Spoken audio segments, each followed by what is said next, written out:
sunny day with a little breeze. The birds are chirping and there isn't a cloud in the sky. You don't walk far without seeing lots of beautiful flowers and trees. This place is almost magical in a way. Like me, you probably think that you would love to live here. Welcome to St. Tropez, where Henry Edmond Cross had an important role in 19th century French artwork. Henry Edmond Cross was born May 20th, 1856. He was born in France in the town of Douai and grew up in Lille. He sadly had no surviving siblings when he was young. When Cross decided to become an artist, he changed his name from Delacroix to Cross so he would not be confused with Eugene Delacroix, a French Romance artist. Cross became quite passionate about his art. He went to many art schools, but his real inspiration was meeting other artists. Around 1884, Cross met several famous artists like Claude Monet, Henri Matisse, and Georges Seurat. All of these people influenced his art and his choice to continue his art career. Now, let's move on to the artwork. Landscape Garden at St. Tropez was created around 1900. This is a realistic painting of a place in St. Tropez, France. The medium of my artwork is oil on canvas. When you look at this piece, how does it make you feel? It makes me feel like it's kind of a warm day. Yeah. What you see and how you feel has to do with the elements of art that apply in this painting. I focused on 3 elements: color, space, and value. First, the color plays a big part in this painting. I have learned that an artist can express emotion or even tell a story through what they create. If an artist uses warm colors like red, yellow, orange, or pink, those colors are more bright and make you feel calm and happy. If an artist uses dark colors like blue or black, you might feel sad or even scared. The colors in this painting are very natural. What I mean by that is these are the actual colors that are seen in the garden at St. Tropez. Henry probably sat down and painted this garden exactly as it looks. This piece consists of lots of warm colors like red, yellow, and pink. To me, this entire painting feels warm and happy. The majority of warm colors are in the flowers and when you look straight at the painting. All those warm and happy colors definitely make me want to live there. The vibrant red of the flowers especially stands out against the green bushes, and the light really shines at the yellow plant. As you can see, green is one of the colors that is used the most in this painting. The next element is value.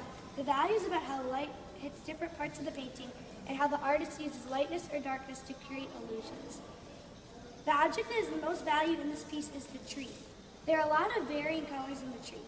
If you look closely, you can see that the color ranges from almost a yellow to light green to dark green to even darker green.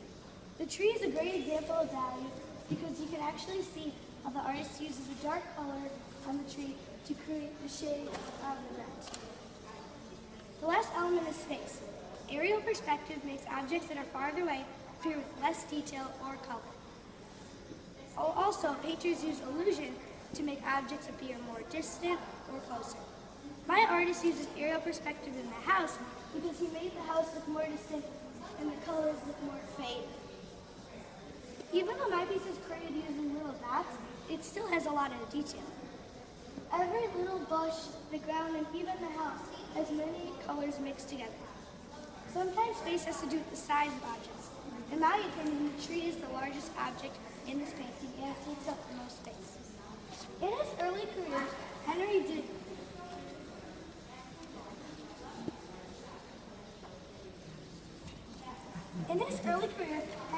dark realism paintings. The realism art movement started in France in the 1850s after the 1848 revolution.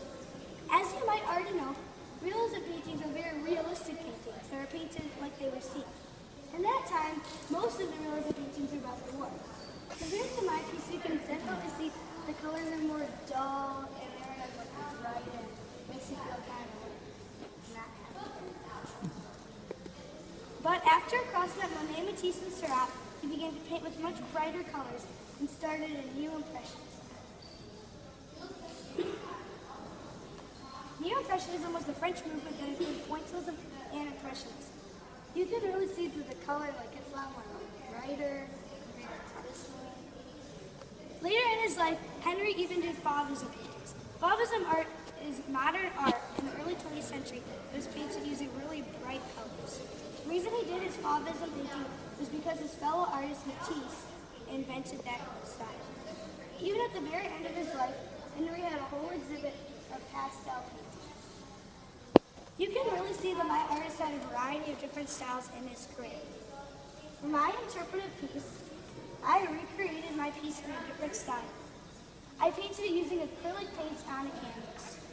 When you look at this piece in acrylic paints, it looks a lot more smooth and solid. The reason I painted it in a different style is because I wanted to see if any of the art elements had changed, and I wanted to see if it made me feel any different when I looked at this piece in another way. Also, you might notice that I made some changes when I recreated it in my own version.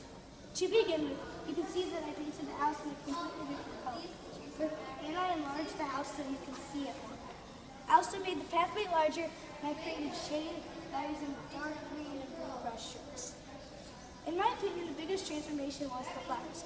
I started painting them, and it was really hard, and so I decided I didn't want to do it exactly like this, and then I remembered that I could interpret it in my own way, so I decided to paint a big green base, and I did little splashes of color to make the flowers.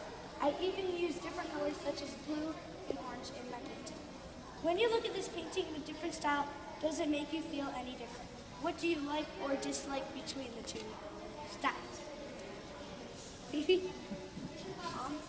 Well, I kind of like yours better because things kind of stand out a little more. The purple doesn't really go with it as much, but it's more modern. Henry Edmund Cross died on May 16, 1910, though he will never be forgotten in the art world. He has been claimed a master of Neo-Impressionism, which created a new phase in art history. I believe Henry wanted to create something new and different through the style of his artwork. Just look at Landscape Garden at St. Tropez, and you will see how a typical scene can be transformed by a single dot.